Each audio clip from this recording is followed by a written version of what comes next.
Ram Ram Hare Hare, Hare Krishna Krishna Krishna Hare Hare, Hare Ram Ram Ram Hare Hare, Hare Krishna. Maharaj ji, so thank you so much Maharaji for joining the Japa session. Maharaji, requesting your mercy to please enlighten us on the next verse of Bhagavad Gita, 9.13 today.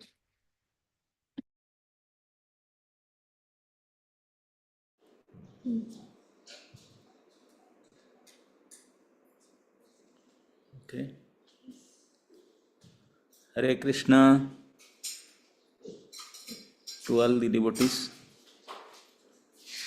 आज के इस पाप मोचनी एकादशी के दिन श्री श्री निताई गौर सुंदर की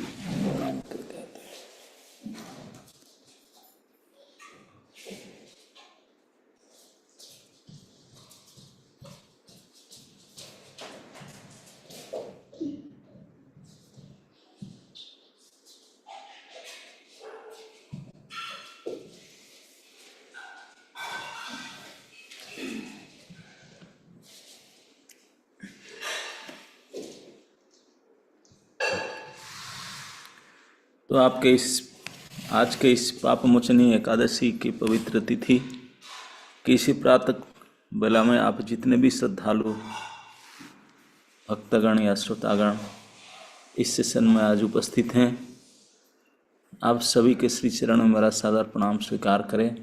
वंशा कल्पतरुभ्यश्च कृपा सिन्धुभ्यश्च पतितानां पावनेभ्यो वैष्णवेभ्यो नमो नमः। तो आज हमारे गीता चर्चा के क्रम वृंदादी ने बताया 9.13 महात्मानं स्तुमां पार्थ दैवीं प्रकृतिमाश्रिताः भजन्ति अनन्य मनसो ज्ञात्वा भूतादि अव्ययम्। हे पार्थ, मोहयुक्त महात्मा जन दैवी प्रकृति के संरक्षण में रहते हैं। वे पूर्णतः भक्ति में निमग्न रहते हैं, क्योंकि वे मुझे आदि तथा अविनाशी श्री भगवान के रूप में जानते हैं। प्रभुपाद कहते हैं, इस श्लोक में महात्मा का वर्णन हुआ है। महात्मा का सबसे पहला लक्षण यह है कि वह दैवी प्रकृति में स्थित रहता है। वह भौतिक प्रकृति के अधीन नहीं होता। और वह होता कैसे है, इसकी व्याख्या 7वें अध्याय में की गई है। जो भगवान श्री कृष्ण की शरण ग्रहण करता है वह तुरंत ही भौतिक प्रकृति के वश से मुक्त हो जाता है। यही वह पात्रता है। ज्यों ही कोई इसी भगवान को शरणागत हो जाता है वह भौतिक प्रकृति के वश से मुक्त हो जाता है। यही मूलभूत सूत्र है। तटस्थ शक्ति होने के कारण जीव ज्यों ही भौतिक प्रकृति के वश से मुक्त होता है त्यों ही वह आध्यात्मिक प्रकृति के निर्देशन में चला जाता है। आध्यात्मिक प्रकृति का निर्देशन ही दैवी प्रकृति कहलाती है। इस प्रकार से जब कोई श्री भगवान के शरणागत होता है तो उसे महात्मा पद की प्राप्ति होती है। महात्मा अपने ध्यान को कृष्ण के अतिरिक्त अन्य किसी और नहीं ले जाते, क्योंकि वह भली भांति जानते हैं कि कृष्ण ही आदि परम पुरुष समस्त कारणों के कारण है। इसमें तनिक भी संदेह नहीं है। ऐसा महात्मा अन्य महात्माओं या शुद्ध भक्तों की संगति से प्रगति करता है। शुद्ध भक्त तो कृष्ण के अन्य स्वरूपों यथा चतुर्भुज महावैष्णव रूप से भी आकृष्ट नहीं होते। वे न तो कृष्ण के अन्य किसी रूप से आकृष्ट होते हैं, न ही वे देवताओं या मनुष्यों के किसी रूप में प्रवाह करते हैं। वे कृष्ण भावनामृत में केवल श्री कृष्ण का ध्यान करते हैं। वे कृष्ण भावनामृत में निरंतर श्री भगवान की अविचल सेवा में लगे रहते हैं। तो भगवान ने अपने लगभग 4 से लेकर के शुरू से लेकर के 10 श्लोक तक भगवान अपनी भगवत्ता का प्रभाव वर्णन किए। और उसके बाद 2 श्लोक में जो इस प्रभाव को नहीं मानते भगवान कितने महान है, जो नहीं मानते किस तरफ उन्होंने इस संसार और नरक की तरफ यंत्रणामय जीवन को ओर चलते हैं, इसकी वर्णन किए 11-12 नंबर श्लोक में। और आज के श्लोक में इसलिए तू शब्द लगा है, महात्मानं स्तु मान, तुम शब्द बट हम तभी उपयोग करते हैं जब कुछ जो प्रसंग चला उसे हट करके और कुछ कहना चाहे, ये ऐसा है। लेकिन तो भगवान यहाँ लेकिन में तू शब्द यूज करते हैं, क्योंकि अब तक तो मरणशील जो पतित जनों के लिए जो संसार की तरफ चलते हैं, भगवान से विमुख होकर के उनके लोगों के वर्णन कर रहे थे। अब बोलते हैं कि जो भगवान को उन्मुख हुए हैं उनका क्या, बोलते उनका डिफरेंट है। क्योंकि अर्जुन के मन में मानो प्रश्न उठेगा कि चलो ये तो सारे आपके अध्यक्षता में संपूर्ण भौतिक प्रकृति ये चराचर जीवों को उत्पन्न करता है, उनके शरीर को, उनको जन्म मृत्यु जरावधि में डालता है, और इस बात को मान करके जो आपके मानते हैं कि आप ही अविनाशी परम ईश्वर है, वो तो जो नहीं मानते इस बात को उनका तो ये गति होया बता दिए। अब जो मानते हैं कुछ लोग मानने वाले, उनका क्या गति होता है, तो बोलते उनका क्या गति, जो लोग नहीं मानते तो बताया 11 बार, जो लोग मानते हैं उनका क्या गति बताते हैं। तो भगवान ने इस श्लोक को शुरू किए कि सबसे पहले जो मुझे मानते हैं वही महात्मा है, जो नहीं मानते हैं वो दुरात्मा है ना। महात्मा बनना is not a political event, है नहीं। महात्मा शब्द से 2 शब्द मिलकर महान और आत्मा, महान व्यक्ति।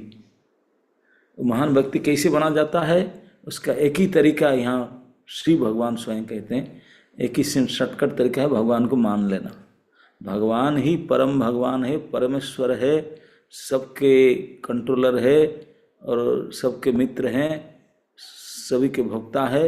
इस प्रकार से भगवान को स्वीकार कर लेना मात्र से कोई महात्मा हो सकता है। भगवान महान है इस बात को जो मानता है वो महात्मा होता है, और भगवान महात्मा नहीं है, महान नहीं है, भगवान क्यों महान है, हमारे जैसा है वो मनुष्य, इस प्रकार जो मानता है वो तुच्छ है, असुर है। और कोई व्यक्ति होते हैं जो हमने को अपने आप को नीच तुच्छ मानते हैं, लेकिन भगवान कितने महान ऐसे मानते हैं, उसका क्या कहेंगे। 2 प्रकार के लोग हो गए ना, एक प्रकार तो भगवान को महान मानते हैं, एक प्रकार अपने को महान मानते हैं। कुछ लोग अपने को बड़ा मानते हैं, भगवान को जनरल मानते हैं, तो लोग तुच्छ कहलाएंगे। और जो अपने आप को नीच मानते हैं, भगवान को महान मानते हैं, उसको भगवान महात्मा मानते हैं। ओके, जो महात्मा भगवान स्वयं महान है वो उनको अपने से बड़ा महान मानते हैं। किनको, जो अपने को तुच्छ मान करके भगवान को महान मानते हैं। Got it. सो सबसे पहले महात्मा वो है जो भगवान को महान मानते हैं, इसलिए तू शब्द लगा। बोले कि वो लोग को मानते नहीं है, ये पिछले 2 श्लोकों में बताया था, उन लोग तो दुर्गति होता है, लेकिन जो मुझे मानते महान करके वो तो तुरंत महात्मा हो जाते हैं। और महात्मा होकर क्या कहते हैं, पार्थ दैविक प्रकृति में आश्रिता। पिछले श्लोक में भगवान ने 3 प्रकृति कहे थे, राक्षसी प्रकृति, आसुरी प्रकृति और मोहिनी प्रकृति, है ना। नहीं, राक्षसी में आश्रित है, मोहिनी भाव में आश्रित, आसुरी भाव। तो 3 प्रकार की जो घटिया प्रकृति की बात कहते, जो इल्यूजन मोहित करने वाले, आसुरी प्रकृति और राक्षसी प्रकृति, ये सब नहीं आता। दैवी प्रकृति का अर्थ है देवताओं के स्वभाव, देवताओं के स्वभाव वाली हो जाती है, देवताओं के स्वभाव वाला हो जाता है। अब अभी भगवान को नहीं मानता तो असुर स्वभाव वाला होता है, राक्षस स्वभाव वाले, है ना। मूर्ख जो मोहित होते हैं, जो बिल्कुल कोरे मूर्ख होते हैं, यही स्वभाव वाले होता है मूर्ख, नहीं तो आसुरी स्वभाव वाले, राक्षसी स्वभाव वाले। विष्णु पुराण में इसे कहा गया, विष्णु भक्त स्मृति दैव आसुर तत् विपर्जय। जो भगवान विष्णु के भक्त होते हैं वो तो देवता होते हैं, और असुर उसका विपरीत होते हैं। जो विष्णु और विष्णु के शक्ति को मानते नहीं हैं, प्रभु नहीं मानते, वो असुर हैं, अपने ऊपर भरोसा रखते हैं। लेकिन जो मानते हैं भगवान को सर्व प्रकार से, तो देवता है। और देवताओं के जो गुण होता है, दिव्य गुण, वो अपना पा जाते, दैवी प्रकृति उसको कहते हैं। नहीं तो राक्षसी प्रकृति होगा।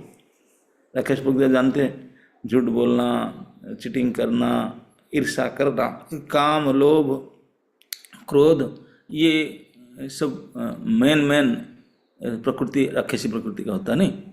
तुरंत क्रोधित होकर के एक्शन लेना, मारपीट करना, मैं भोक्ता, अहं, इस प्रकार के भाव, इस आसुरी स्वभाव के कारण है।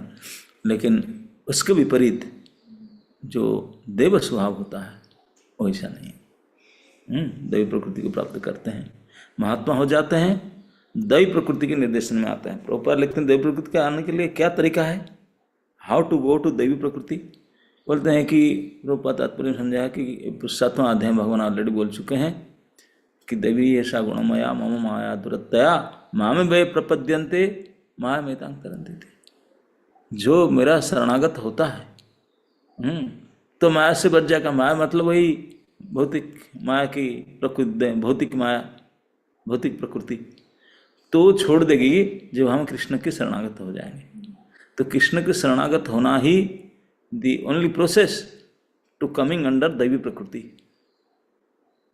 महात्मा बनने का और दैवी प्रकृति के संरक्षण में आने का उपाय है भगवान की शरणागति, जो भगवान ने बताया। तुरंत दैवी प्रकृति उनको एक्सेप्ट कर ली थी, भौतिक प्रकृति रिलीज कर देते, बोले now you are not under my jurisdiction, वो आउट फ्रॉम हियर, भगवान को शरणागत होने से दैवी प्रकृति।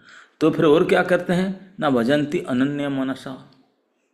यहाँ 3 बात मुख्यतः भगवान कहते हैं। सबसे पहले महात्मानं स्वयं पार्थ दैवी प्रकृति में से, वो महात्मा जो मुझे है अर्जुन, लेकिन जो महात्मा जो मुझे महान करके मानते हैं वो दिव्य प्रकृति में आ जाते हैं, पहले इंस्ट्रक्शन। दूसरा बोलते हैं भजंती अनन्य मनसो, वो अनन्य भाव से मेरा भजन करते हैं।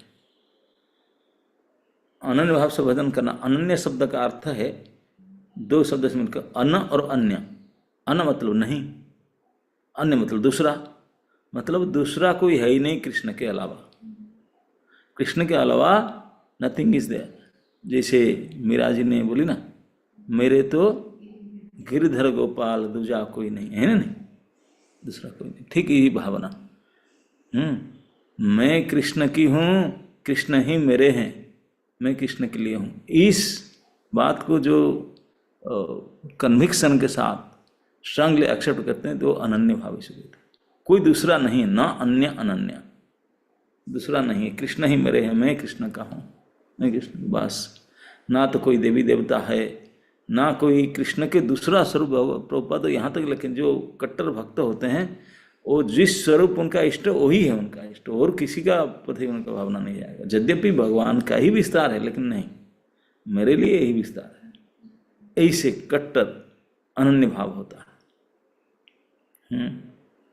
तो जैसे मीरा जी ने बताया, तो इस प्रकार हम लोग का मंदिर में हम देखते हैं केवल कृष्णा नहीं तो कृष्ण के विस्तार के विग्रह रखा जाता है। बाकी देवी देवता का, इसका मतलब देवी देवता हैं, लेकिन देवी देवता को मानना चाहिए, ये भी कृष्ण की शक्ति, कृष्ण के सब दास दासियां हैं। कई लोग होते हैं ये मन में सोचते हैं, अरे यार हम तो पीढ़ी से दुर्गा पूजा, गणेश पूजा, शंकर जी की पूजा कर रहे थे, अब ये इस्कन वाला आकर क्या समझाते हैं, उनको हटा करके कृष्ण की पूजा करेंगे तो दे विल माइंड, हमारा अपराध हो जाएगा, है ना। नहीं, हमारा बपोती से कब से करते आ रहे थे, अभी बंद कर देंगे उनको, वो तो गुस्सा करेंगे, क्या सुन लेंगे। अगर कृष्ण को छोड़ के उनको करें, कृष्ण गुस्सा करेंगे, तो क्या फंस गए, क्या करें। नहीं नहीं नहीं, ये दुर्बुद्धि है। अगर आप कृष्ण की पूजा करेंगे, यही कृष्ण समझाते हैं कि भूत आदि मैं ही सबका आदि हूँ। कृष्ण की पूजा करने से संसार में कोई ऐसी देवी देवता, राक्षस, मनुष्य, कोई प्राणी नहीं जिनका पूजा नहीं हो जाता। सबका पूजा अपने आप हो जाता है। कोई कृष्ण की पूजा करते हैं तो कृष्ण को सम्मान करने से सबका सम्मान हो जाता है। तो ये सबसे शॉर्टकट फॉर्मूला है। अगर आप जगत के हित करना चाहते हैं, संपूर्ण जगत के सभी प्राणियों का, तो कृष्ण आया, गोविंद आया। गोविंद क्या नहीं तो कृष्ण के हित करो, तो संपूर्ण जगत का प्रत्येक प्राणी का, जैसे पेड़ के जड़ में पानी देने से उसका हर एक पत्ता, हर एक फूल, हर एक शाखा पर सब पानी मिल जाता है, फिर अलग से जाकर इंजेक्शन देकर डालना नहीं पड़ता। ठीक इसी प्रकार कृष्ण है जगत की जड़। कृष्ण को हम भक्ति करेंगे, भजन करेंगे तो सभी का हो जाता है। देवी देवता खुश हो जाते हैं, बोले यस, अभी उनको समझ में आया। तो हम सबको कितने भी कर सकते हैं, 7 बार है, 7 उपवास करेंगे तो भी नहीं होगा। तो इसलिए डोंट माइंड कि वो माइंड कर लेंगे, देवी देवता बहुत खुश होंगे। अगर आप और कुछ पूजा ना करके और कोई व्रत आदि ना करके केवल एकादशी व्रत करेंगे, विष्णु वासर, हरि वासर, और हरि को ही प्रसन्न करने के लिए आपके सारे प्रयास करेंगे, भजन करेंगे, तो जितने भी देवी देवता हुए हैं, जितने भी और भी हैं, ऑटोमेटिकली सब खुश हो जाएंगे, प्रसन्न होंगे, परम प्रसन्न होंगे, है ना। तो भजंती अनन्य भाव से, अन्य मनसो, इसी के लिए तू बोलते हैं। तो बाकी लोग तो जानते नहीं, इसलिए मेरा भजन करते नहीं हैं, वो अपने भौतिक उन्नति में लगे रहते हैं, मुझे मानते नहीं। लेकिन जो मुझे जानते हैं, जो मुझे मानते हैं, वो महात्मा दिव्य प्रकृति के संरक्षण में रह करके मेरा ही भजन करते हैं, मेरा ही। क्योंकि क्यों आपका ही? क्योंकि समझ लेते हैं, ज्ञात्वा, और जान लेते हैं, भूतादि अव्ययम, जितने प्राणी है सबके आदि मैं हूँ, मेरे से सब निकले हैं। और अव्यय मतलब, अव्यय शब्द का अर्थ समझते ना, भूतादि मतलब सारे भूतों का, अनंत कोटि ब्रह्मांड में अनंत कोटि जीव का स्रोत भगवान है। अब बोलेंगे कि अनंत कोटि जीव भगवान से निकले तो भगवान रहेंगे कहाँ? जैसे आपको 500 रुपया था और सबको 2-2 रुपया, 1-1 रुपया दे दिया, 5 लोग, 5 रुपया रहेगा, खर्च हो गया। तो भूतादि के रूप में, सारे भूतों के रूप भगवान आ गए तो भगवान कहाँ रहेंगे? उनका एग्जिस्टेंस खत्म हो गया। कई लोग इस प्रकार के विश्वास करते हैं, लेकिन ऐसा नहीं है। भगवान कहते हैं कि मैं अव्यय हूँ। अव्यय मतलब तो कितने भी व्यय करो, खर्चा नहीं, व्यय मतलब एक्सपेंस, तो कितने भी स्पेंड करो मेरा पैसा बना रहेगा। ऐसा अकाउंट आजकल के बैंक में हो तो फिर कहना है क्या है? एक बार खोल तो मन मर्जी जिंदगी भर खर्चा करो, कभी कमी नहीं हो। भगवान के अकाउंट ऐसा होता है अव्यय, कितने भी व्यय करो व्यय होगा ही नहीं, ऑलवेज मेंटेन से, कितने जोड़ो कितने घटाओ वो पूर्ण रहेगा। तो भगवान बोलते मैं अव्यय हूँ, मैं अनंत कोटि जीव के रूप में प्रकाश होने पर भी मैं आज इट इज, मेरे कुछ कमी नहीं होता, मेरे से कोई विकार नहीं होता, परिवर्तन नहीं होता। ये संसार में हमारा ये अभिज्ञता नहीं होता, क्योंकि संसार में कोई ऐसे वस्तु नहीं है जिसको कुछ परिवर्तन करेंगे उससे मेंटेन रहेगा। सोने का है, अलंकार बना दो, गया, परिवर्तन हो गया, घट गया, उसका कमी आ गया। कोई चीज़ मिट्टी है, उसमें कुछ घड़ा बना दो, कुछ बना दो, कमी हो जाए, परिवर्तन हो जाएगा, कमी आ जाएगा, है कि नहीं? तो संसार में ये अभिज्ञता होना मुश्किल है, क्योंकि सब परिवर्तनशील है, सबका व्यय होता है, अव्यय कुछ नहीं है।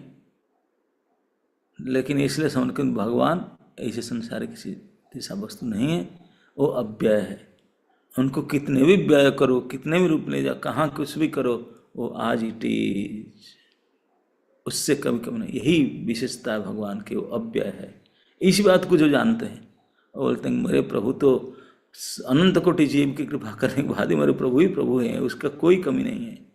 गोलोक एव निवसति अखिलात्म भूतो, ब्रह्मा जी कहे मेरे प्रभु कृष्ण तो गोलोक में रहते हैं, लेकिन गोलोक में रहते हैं, गोलोक में रहते हैं, लीला कला सब करते हैं, लेकिन अखिल आत्मभूतो, संपूर्ण ब्रह्मांड में जितने प्राणी हैं सभी के आत्मा के साथ भी रहते हैं, रहते हुए उनको कोई फर्क नहीं पड़ता।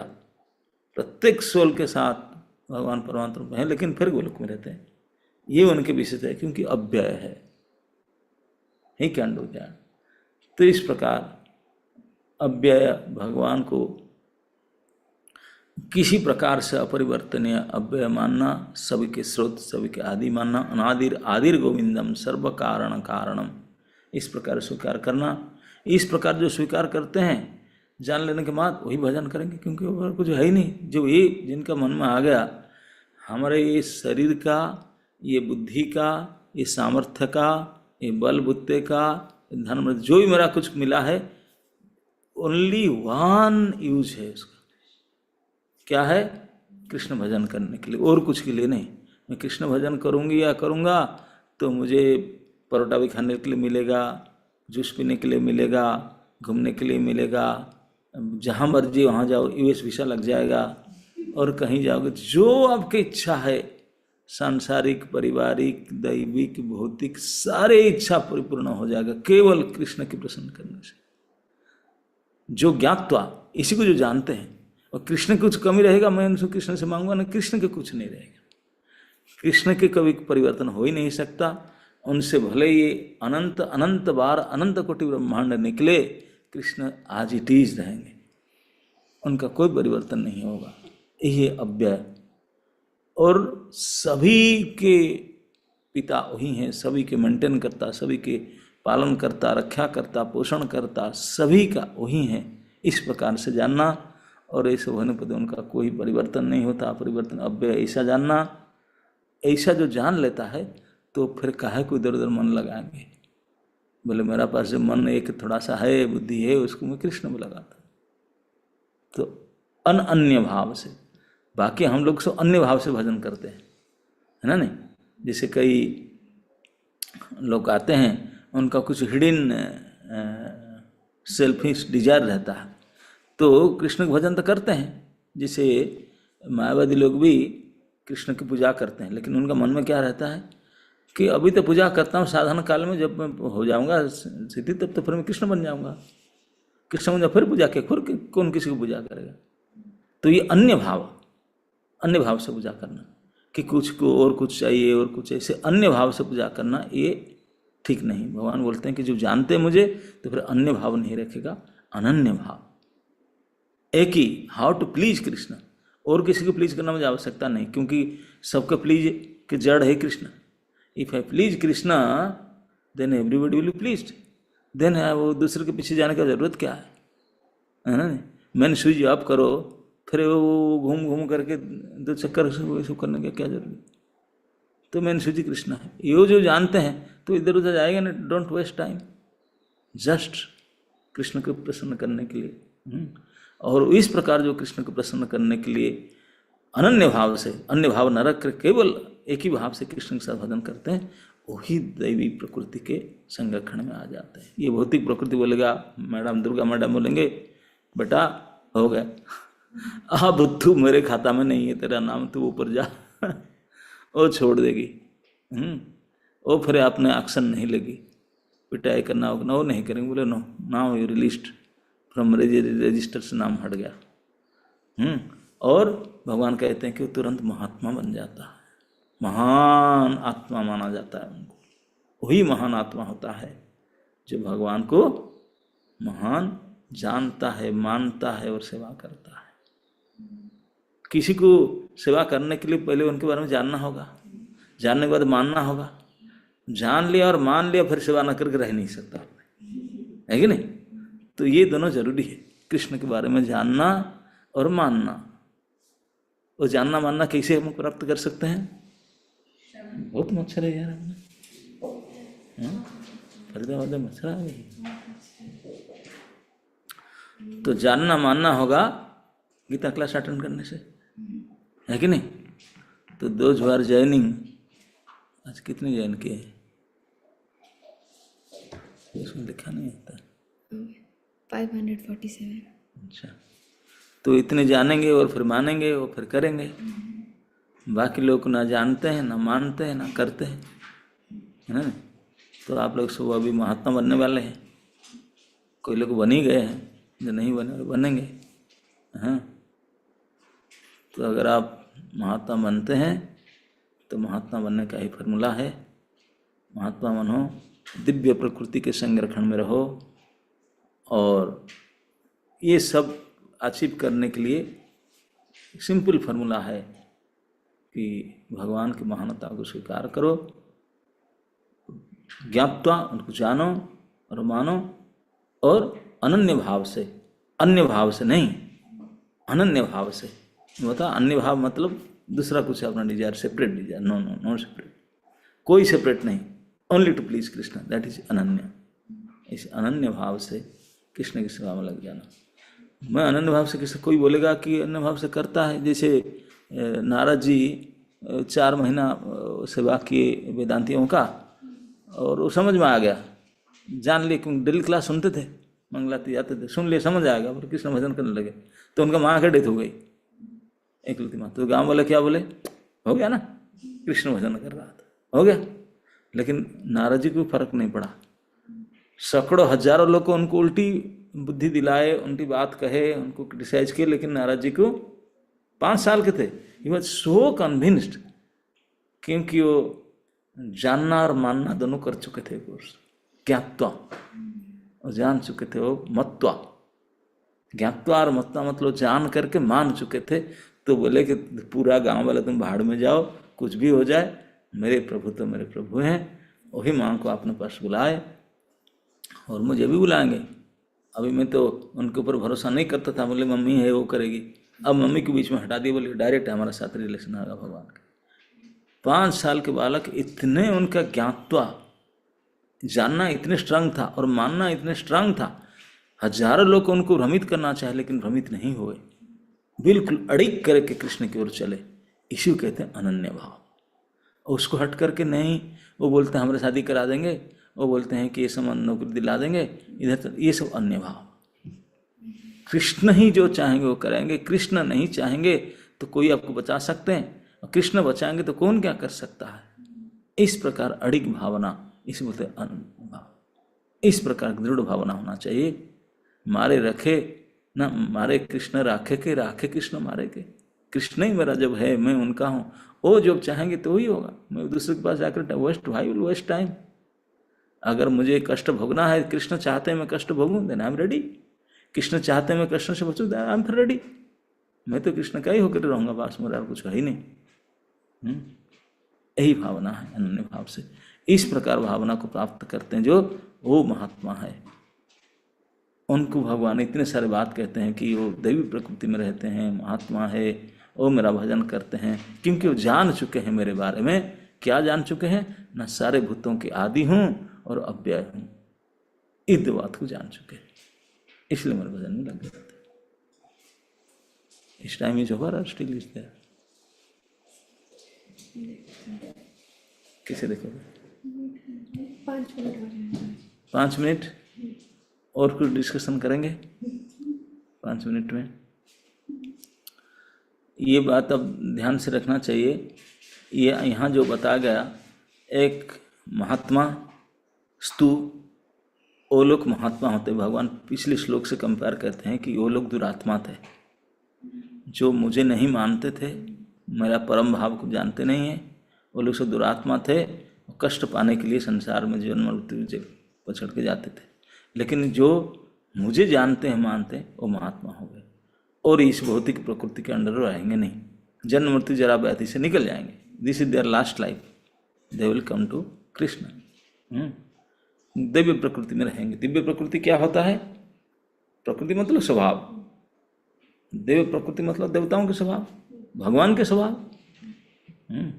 देव भवंतम कृष्ण, भगवान के स्वभाव कितने करुणा है, कितने हेल्पिंग नेचर है, जो इसी भाव को मद्भाव भावता, भगवान तो मेरे भाव को प्राप्त कर लेते, तदा मद्भाव मागता। तो जिनके साथ अब रचे पचे रहेंगे, उनके जैसे आग के साथ लोहा रहेगा तो आग बन जाएगा, ठीक इसी प्रकार भगवान जुड़े रहेंगे। भगवत भाव, यही दिव्य भाव है। दिव्य भाव को प्राप्त करो, नहीं तो आसुरी राक्षसी भाव प्राप्त होगा, उससे बच सकते हैं। अगर आप चाहते हैं मैं राक्षस ना बनूं, आसुरी ना बनूं, मोहित ना बनूं, तो कृष्ण की शरणागत हो जाओ। कृष्ण के शरणागत होने के लिए only this understanding will help us, force us, कि कृष्ण ही एकमात्र शरण्य है, कृष्ण ही एकमात्र मेरे सब कुछ है, कृष्ण ही सभी के है। और कृष्ण कुछ भी हो जाए वो कृष्ण ही बने रहेंगे, उनका कुछ परिवर्तन नहीं है। तो इस प्रकार कृष्ण के ज्ञान को जान करके ज्ञात्वा और मत्वा तो उनके भजन में लग जाना। तो मेरा क्या कर्तव्य है? तेरा कर्तव्य है केवल कृष्ण के भजन करना और नथिंग। इस प्रकार से जो कन्विंस हो जाते हैं वही दिव्य प्रकृति में रहते हैं, वही लोग महात्मा होते हैं। अर्जुन, उनका ही गति होता है। अब तक तो जो नहीं माने थे उनका गति बताया था, क्या होता है? इस प्रकार गति होता है। भगवान अटरल ये बात समझाते हैं, और वही बात ही सबसे गुह्य बात है, टॉप मोस्ट सीक्रेट बात है। भगवान बोलेंगे दूसरे के सामने कहूँगा तू मेरा अब द्वेषी भगवान को अर्जुन ने शुरुआत में कहे ना, पहला 2 श्लोक में, तू मेरा द्वेष नहीं करता असूया, तो इसलिए मैं तुझे कहता हूँ, नहीं तो मेरे द्वेषी उनकी बात कहूँगा, बोले तुम्हारा बड़ाई करता रहता है और कोई नहीं है घमंडी है। तो इसलिए मैं सबके सामने नहीं कहता हूँ। जो माई पार्टी के लोग हैं, मेरे फॉलोअर, उनकी बात कहता हूँ, क्योंकि बहुत टफ सीक्रेट बात है कि कृष्ण ही परम है, वही टॉप सीक्रेट है और कुछ नहीं है, वही राज विद्या, वही राजगोई है।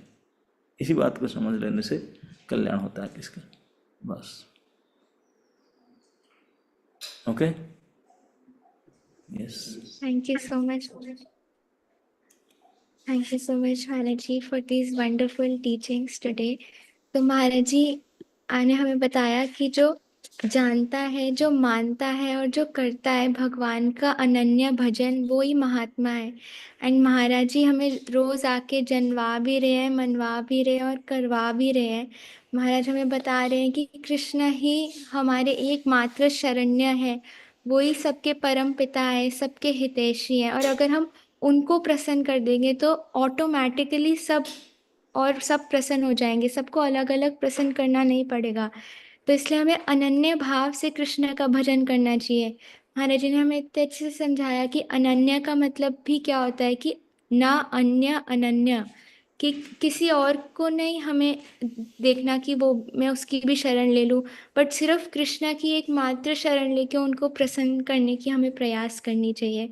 और महाराज जी ने हमें बताया कि जो लोग अपने आप को बहुत बड़ा मानते हैं और कृष्ण को ऑर्डिनरी मानते हैं, उसको भगवान दुरात्मा बोलते हैं।